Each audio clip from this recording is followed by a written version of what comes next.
What's this guess is Gutane from. Olá pessoal, tudo bom? Bom dia, boa tarde ou boa noite, dependendo da hora que estiver escutando, mais uma conexão do Quintal da Galécia, transmissão que é feita na nossa Rádio Quintal. Tudo bom, pessoal? Bom, conforme prometido, como a gente estava falando sobre o contexto de Coimbra na Lusitânia e possíveis influências na Galécia dos seus nobres, a gente vai tentar voltar um pouco no tempo, mais especificamente no período dos últimos reis visigodos. Bom, eu escolhi para falar do rei Égica e eu procurei balancear um pouco entre a historiografia castelhana, a historiografia galega e a historiografia contada pelos portugueses. A primeira questão que deixa a gente assim com muita dúvida é quanto à sua data de nascimento e morte. Qual é a divergência, qual é o problema de algumas fontes? A fonte galega e a fonte portuguesa vão dizer que ele nasceu em 910 e morreu por volta de 702. Para aquela época, morrer com 92 anos, cara, que loucura! Se a gente vai para a fonte castelhana, a coisa ficou um pouquinho mais tranquila, menos exagerada. Então, ele nasceu em 640 e morreu ou em 702 ou em 703, que daria uma morte por volta dos 62 anos ou 63 anos. Sinceramente, eu vou ficar com a data castelhana de nascimento e morte. Quanto à data da coroação, todas as três fontes são iguais no ano de 687. Isso significa que ele também já não era tão novo quando foi coroado, partindo do pressuposto que ele nasceu em 640, da historiografia castelhana. Então ele já teria por volta dos seus 47 anos, né? Porque naquele período, 47 anos, o cara era um dinossauro. Enfim, isso são detalhes, sim, mas por que a gente está levando isso? Por causa das contradições que cada historiografia vai nos deixar. E aqui a gente tem outra situação, que ele não era um suposto descendente, apesar que essa questão de descendência entre os visigodos não era coisa muito tranquila, como queria acontecer em sucessões dinásticas séculos depois, em reinos cristãos. Sim, os visigodos era meio bagunçado, gente. Era golpe em cima de golpe, eram tretas em cima de tretas. Ele casou-se com a filha do rei, um tal de Hervígio. O cara ficou doentão, ficou doente, ficou muito mal e deixou para ele uma missão árdua, que era cuidar do seu povo e cuidar da família do sogro, né? No caso da família do Hervígio, né?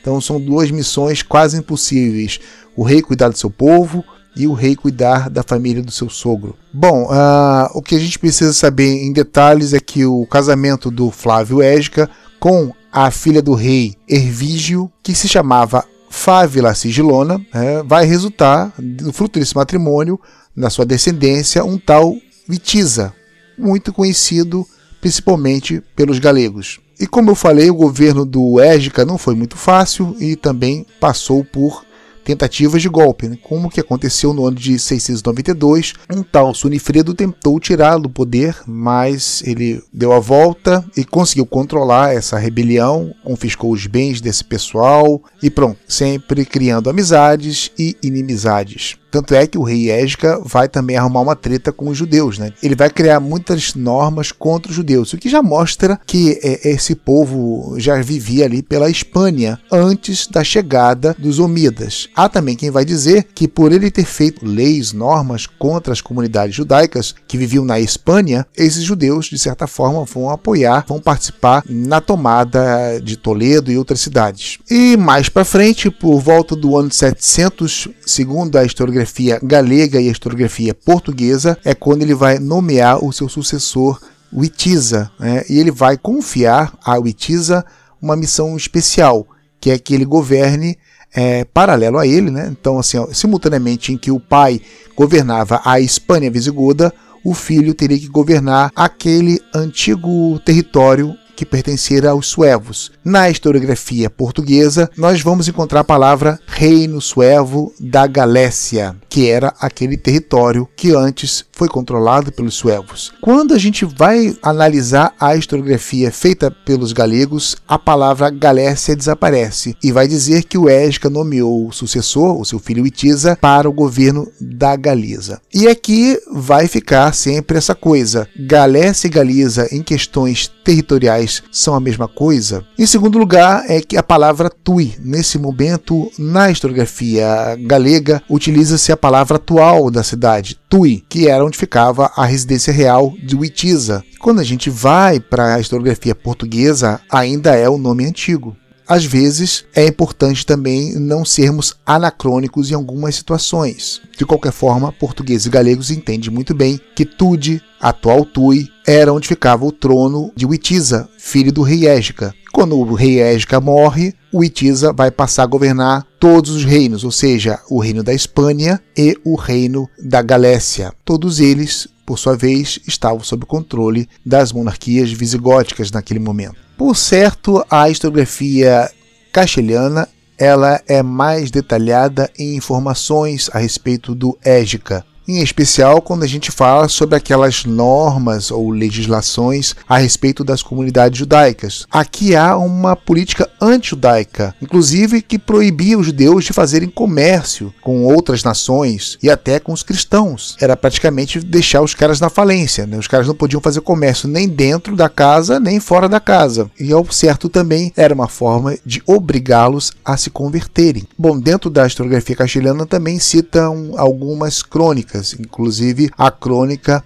de 754, que vai indicar que o Égica também teve um outro filho chamado Opaz, ou seja, um irmão do Witiza. Nessa mesma crônica de 754, ela vai dizer que o Witiza não foi nomeado como rei da Galécia no ano de 700, mas alguns anos antes. Ou seja, ele poderia ter sido associado por volta de 693 ou 94 ou até 698, o que dá uma diferença às vezes de quase 10 anos. Da mesma forma que a crônica de Afonso III vincula o Witiza como filho de Sigilo, ou seja, o Witiza era neto de Hervígio.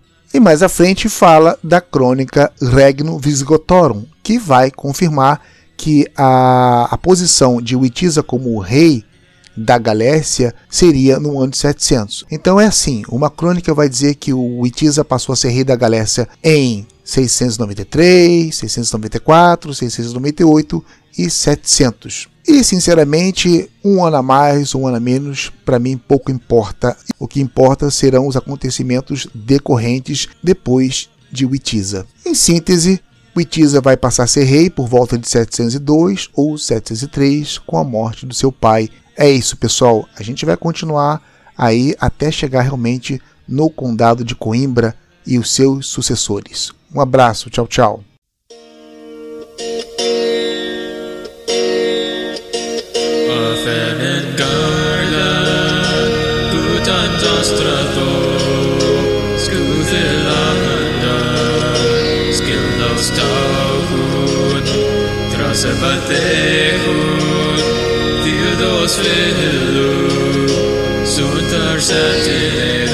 Sigues Dios